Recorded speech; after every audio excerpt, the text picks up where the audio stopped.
Aksi saling dorong antara puluhan driver ojol dengan petugas keamanan tak terhindari di pos keamanan Medan Satria, Kota Bekasi, Jawa Barat. Kericuhan buntut penganiayaan seorang ojol saat mengantarkan pesanan pelanggannya di perumahan ini. Tak hanya itu, helm juga sempat dirusak dan direkam korban.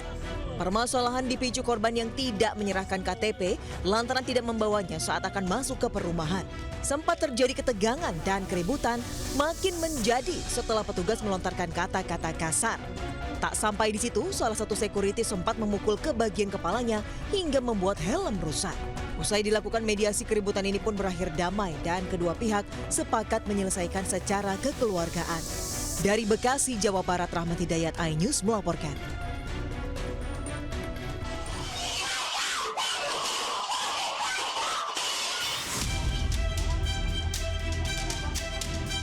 Dua pria yang tengah mabuk mengamuk di sebuah toko jamu yang berada di wilayah perbatasan Depok dan Pondok Cabe, Tangerang Selatan. Keduanya diduga datang untuk meminta minuman keras gratis. Namun ketika tak dilayani, mereka langsung mengamuk dan membuat kegaduhan. Dalam video terlihat salah satu pelaku sempat melempar botol kaca ke arah pemilik toko jamu. Warga yang melihat kejadian itu pun langsung mencoba melerai. Aksi kedua pria ini menghebohkan warga setempat dan videonya viral di media sosial. Usai kejadian, toko jamu tempat insiden tersebut terpaksa tutup untuk sementara waktu. Dari Depok, Jawa Barat, Yung Rizky, iNews melaporkan.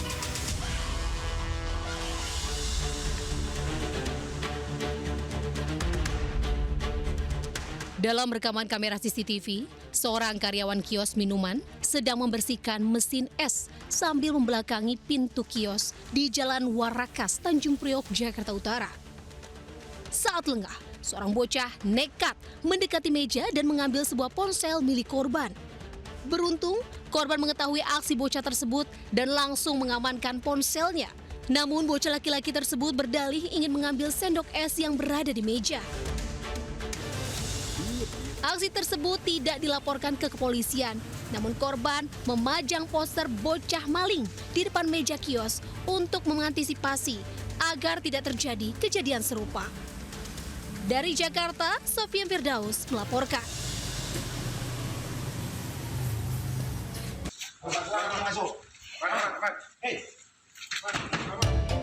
Tim personil Sat Narkoba Polres Bangkalan ini menggerebek rumah tersangka AF, pengedar narkoba di Desa Bangyas, Kecamatan Labang, Kabupaten Bangkalan, Jawa Timur.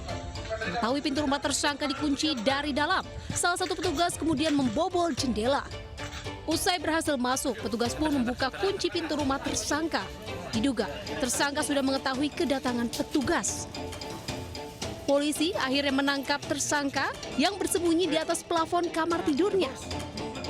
Polisi juga menyita barang bukti berupa 15 kantong plastik klip berisi sabu-sabu siap jual, serta butiran pil ekstasi.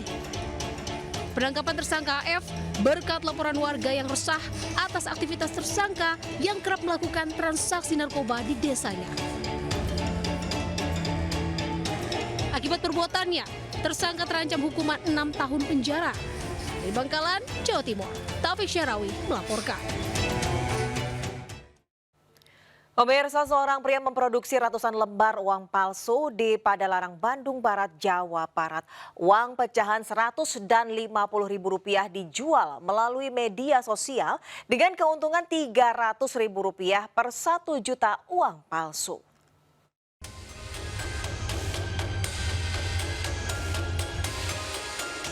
Polisi menggerebek tempat pembuatan uang palsu di kawasan Padalarang, Kabupaten Bandung Barat.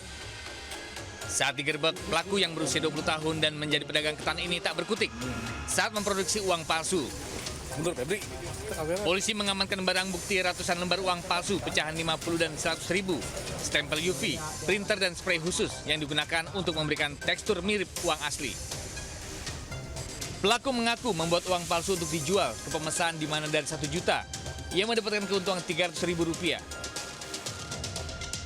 Pelaku sudah beroperasi selama 3 bulan dengan menawarkan melalui media sosial untuk menambah modal jual ketan. Awal bahwa selain digunakan oleh pelaku untuk melengkapi atau memerlukan kebutuhan sehari-hari, memenuhi kebutuhan sehari-hari seperti belanja di warung-warung kecil di sekitaran Padalarang dan juga pom bensin dan sekitarnya. Tersangka juga melakukan jual beli dengan cara media sosial Telegram dengan orang-orang yang dia kenal. Tersangka terancam hukuman maksimal 15 tahun penjara. Dari Cimahi, Jawa Barat, Yono Wahyu, iNews melaporkan. Dua brankas berisi perhiasan digasak kawanan maling di Kuta Denpasar, Bali. Sementara di Padang, Sumatera Barat, pencuri bawa kabur puluhan kodi buku tulis dan perabotan rumah tangga.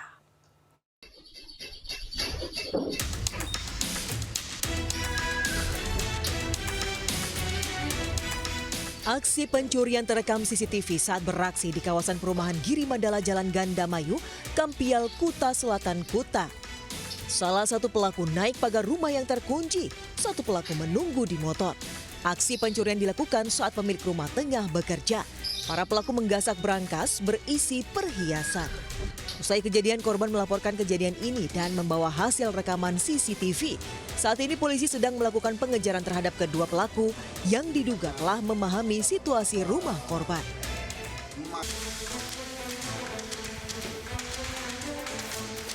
Sementara dari Padang, Sumatera Barat, polisi menggerebek pelaku pencurian di kawasan Karangputih, Lubuk Kilangan. Pelaku sempat mengelak saat diinterogasi, namun usai didapati sejumlah barang bukti hasil curian, ia pun tak berkutik. Dari rumah pelaku, polisi mengamankan puluhan buku tulis, perabotan rumah tangga, serta ponsel dan proyektor. Tersangka mengaku sudah 18 kali beraksi dengan menyasar sekolahan dan rumah warga. Pelaku dan barang bukti lalu digelandang ke Polresta Padang guna melakukan pemeriksaan. Tim Liputan iNews melaporkan. Insiden menghebohkan terjadi di hari pertama masuk sekolah di Kota Padang. Ratusan siswa baru terpaksa tertahan dan tidak bisa masuk sekolah. Sementara sejumlah wali murid menyegel pintu masuk SMA Negeri 5 Bukit Tinggi, Sumatera Barat. Mereka protes karena lebih dari 150 siswa tidak diterima di sekolah negeri tersebut.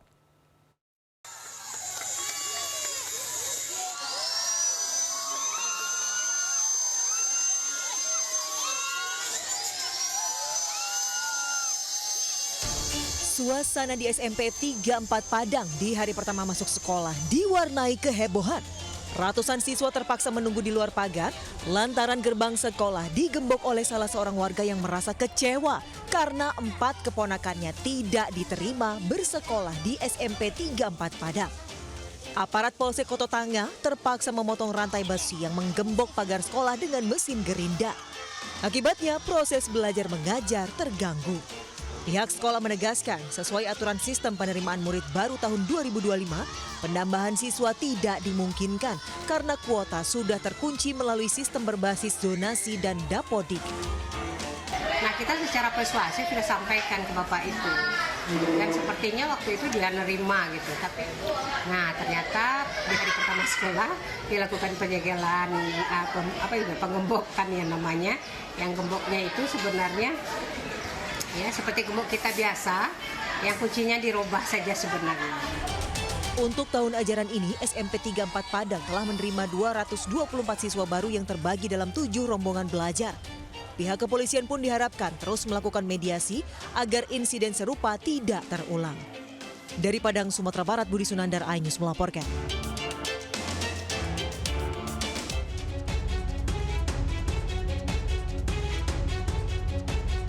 Ratusan siswa baru SMA Negeri 5 Bukit Tinggi Senin pagi tidak bisa masuk ke sekolah baru mereka. Hari pertama sekolah yang akan diisi dengan kegiatan masa pengenalan lingkungan sekolah atau MPLS gagal. Pintu masuk sekolah tidak bisa dibuka karena digembok dengan rantai besi. Siswa akhirnya berkumpul di halaman depan sekolah menunggu pintu masuk dibuka. Pelaku penyegelan sekolah ternyata warga yang anaknya tidak diterima di SMA negeri. 177 siswa gagal masuk sekolah negeri, 8 diantaranya gagal diterima di SMA Negeri 5 Bukit Tinggi. Mereka menilai seleksi jalur zonasi, afirmasi, domisili, dan prestasi tidak adil. Yang domisili hanya berjarak puluhan meter dari sekolah. Artinya SMA 5 berdiri di belakang dapur di dapur rumah kami. Dengan alasan apa? Pihak sekolah tidak menerima anak-anak tersebut. Penyegelan SMA Negeri 5 Bukit Tinggi merupakan yang kedua kali. Sebelumnya, penyegelan sekolah berlangsung tahun 2017. Mereka mengancam jika seleksi penerimaan siswa baru tidak transparan, seluruh SMA negeri di Bukit Tinggi akan disegel. Warga menuntut dialog terbuka dengan pihak sekolah dan dinas pendidikan setempat untuk mencari solusi bersama. Dari Bukit Tinggi, Sumatera Barat, Wahyu Sikumbang melaporkan.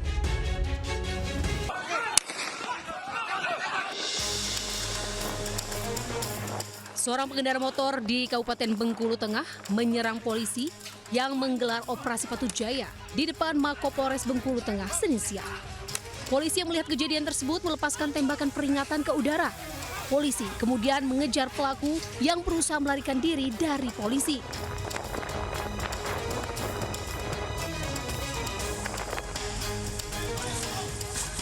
Pengendara berhasil ditangkap 20 menit kemudian. Dari tangan pelaku, polisi sita sebilah pisau. Saat ini, pelaku masih diperiksa dan tidak menutup kemungkinan pelaku terlibat tindak pidana sebelumnya. Saat ini, kasusnya ditangani oleh Satreskrim Polres Bengkulu Tengah. Dari Bengkulu Tengah, Endro Duwirawan melaporkan. Pemirsa, pasangan suami istri berkomplot mencuri motor dan perhiasan milik majikannya senilai puluhan juta rupiah di Tangerang Selatan, Banten. Pelaku beraksi setelah 6 bulan bekerja dan mengetahui lokasi penyimpanan barang berharga.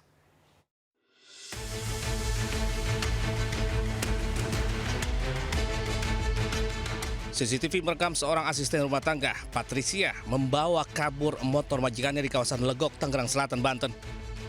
Aksi pencurian ini baru disadari majikannya usai pelaku tak kunjung pulang.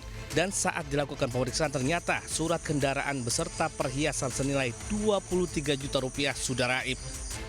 Korban pun melaporkan kasus ke polisi hingga dilakukan penggerebekan di kawasan Bojong Kamal, Kabupaten Bogor, Jawa Barat.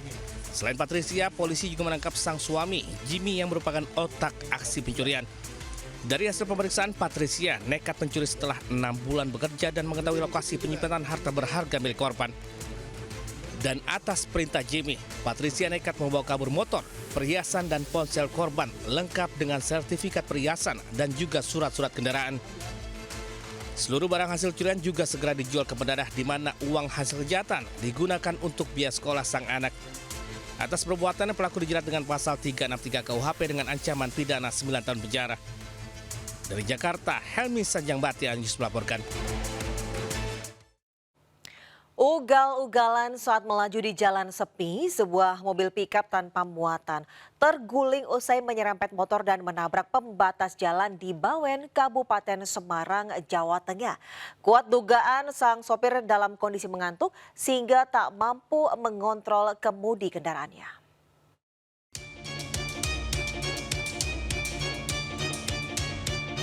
Kendaraan pick-up ini terguling dan rusak parah usai alami kecelakaan di Jalan Soekarno-Hatta, Bawen, Kabupaten Semarang, Jawa Tengah. Kecelakaan bermula saat pick-up tanpa muatan tersebut melaju kencang dari arah Semarang menuju Solo.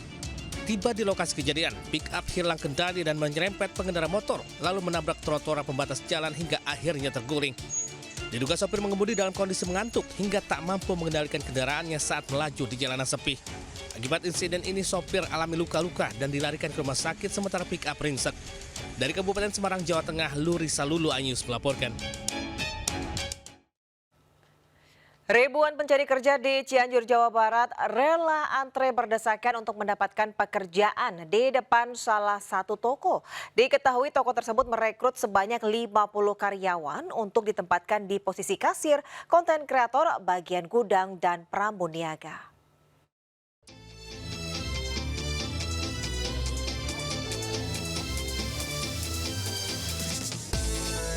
Seperti inilah ribuan pelamar kerja yang rela antri hingga berdesakan di depan salah satu toko di Jalan Siliwangi, Cianjur, Jawa Barat.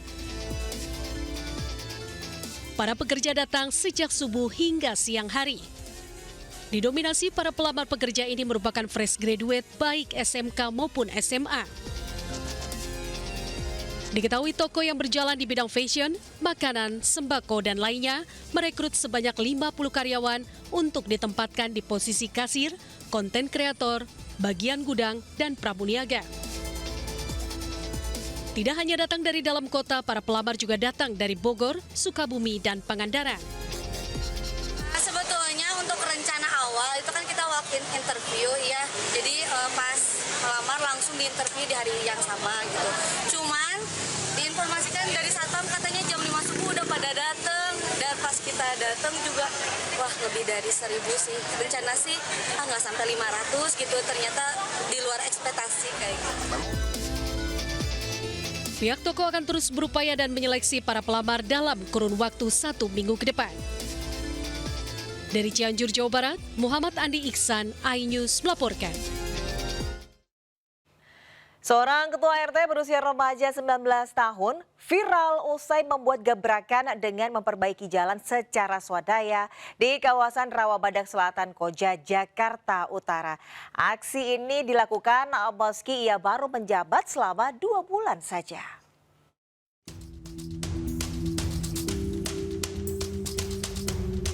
Meski baru menjabat sebagai ketua RT selama 2 bulan, Sahdan Arya Maulana, 19 tahun, segera membuat gebrakan dengan mendatangkan truk molen untuk perbaikan dan pengecoran jalan di kawasan Rawabadak, Koja, Jakarta Utara. Jalan sepanjang 100 meter ini memang kerap kebanjiran, sehingga sering rusak dan harus diperbaiki. Aksi ini dilakukan karena ini akses jalan utama warga. Selain memperbaiki jalan, ketua RT dari Gen Z ini juga memasang kamera CCTV dan melakukan kerja bakti dengan anggaran swadaya masyarakat. Ada yang sebagian dari swadaya dan dari kita. Nah, dari kita itu BOP kita itu semua kita alihkan ke pembangunan semua. Jadi kita selama 2 bulan ini tidak pernah ngambil biaya BOP 1% pun. Sama sekali tidak ada dari pemerintah. Siapa sangka aksi Pak RT Sahdan viral hingga mendapatkan apresiasi dari Wali Kota Jakarta Utara. Ia bersama 2 pengurus RT lainnya diajak minum kopi bersama di kantor Wali Kota. Saat pertemuan ini, ketua dan pengurus RT dari generasi Z di Koja, Jakarta Utara berharap gebrakan ini bisa mematahkan stigma negatif pada generasi Z. Dari Jakarta, Sofyan Firdaus, iNews melaporkan. Unjuk rasa di kantor Wali Kota Bau-Bau oleh ribuan warga dan komunitas pemilik sound system yang mendesak pencabutan larangan joget berlangsung ricuh. Massa yang mencoba masuk dan melempari petugas dengan batu hingga kaca kantor pecah.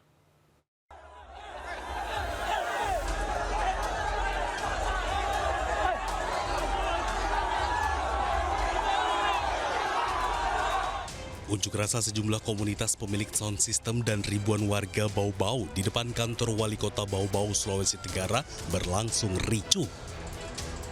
Massa mendesak Wali Kota Bau-Bau segera mencabut surat edaran terkait larangan menggelar acara joget di ruang terbuka saat larut malam.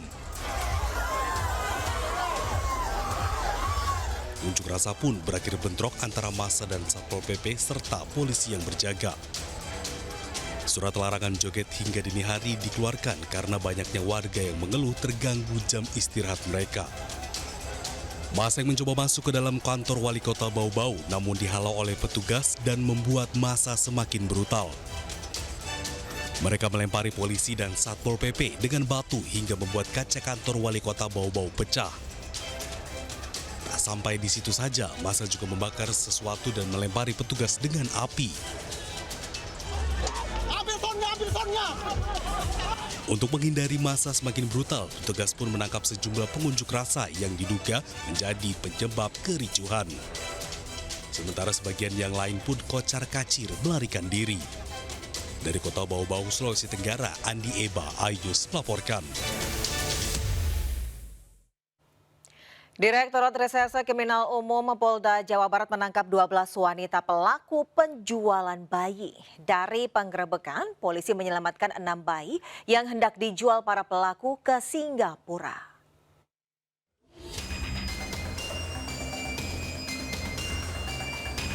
Total ada 12 orang wanita muda diamankan di Reskrim Polda Jawa Barat karena terlibat tindak pidana perdagangan orang atau TPPO. Tersangka SH atau SLH beserta rekan-rekannya selanjutnya digelandang untuk pemeriksaan. Saat penggerebekan, polisi juga menyelamatkan 6 balita, di mana 5 balita dari Pontianak, Kalimantan Barat dan 1 balita dari wilayah Tangerang. Rencananya ke-6 balita hendak dijual ke Singapura. Kasus bermula saat polisi mendapatkan laporan terkait penculikan anak. Setelah dilakukan pengembangan barulah polisi mengungkap kasus ini di mana masing-masing tersangka memiliki peran berbeda. Jadi dari para tersangka ini kita berhasil mengamankan bayi 5 orang di Pontianak yang rencananya akan dikirimkan ke Singapura dan sudah dilengkapi dengan dokumen lengkap. Kemudian 1 orang bayi juga kita amankan dari Tangerang beberapa hari lalu. Dan saat ini kita masih pengembangan. Saat ini polisi terus melakukan pengembangan terkait penjualan bayi di mana Polda Jabar sudah berkoordinasi dengan Interpol untuk melacak jaringan penjualan bayi di Singapura. Dari Bandung, Jawa Barat, Mujib Praitno News melaporkan. 4 anak ditemukan disekap dalam kondisi terlantar, kelaparan dan kaki dirantai di sebuah rumah di Boyolali, Jawa Tengah. Pelaku ternyata adalah guru agama di daerah setempat yang juga pengasuh keempat anak tersebut.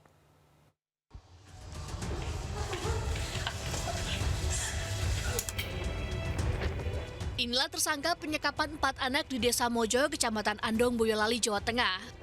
Pelaku adalah guru agama di daerah setempat. Ia dititipkan orang tua korban untuk mengasuh anaknya. Kepada polisi, pelaku beralasan keempat anak ini dirantai lantaran kedapatan mencuri makanan dan uang sehingga perlu didisiplinkan. Dari tangan pelaku, petugas menyita 2 rantai beserta gembok dan antena radio. Dari hasil visum, ternyata korban tidak hanya dirantai, tapi juga mengalami kekerasan fisik. Nah, dari hasil pemeriksaan kemarin kita sudah memperoleh hasil visum ya, ada di beberapa bagian tubuh anak tersebut yang mengalami luka memar maupun bekas luka yang sudah kering. Kemarin yang masih tampak adalah salah satu anak, ya, yang lainnya adalah bekas luka. Orang tua keempat anak ini pun tak sanggup berkata-kata mengetahui kondisi anaknya. Saat ini korban berada di bawah pengawasan Dinas Sosial untuk pemulihan trauma.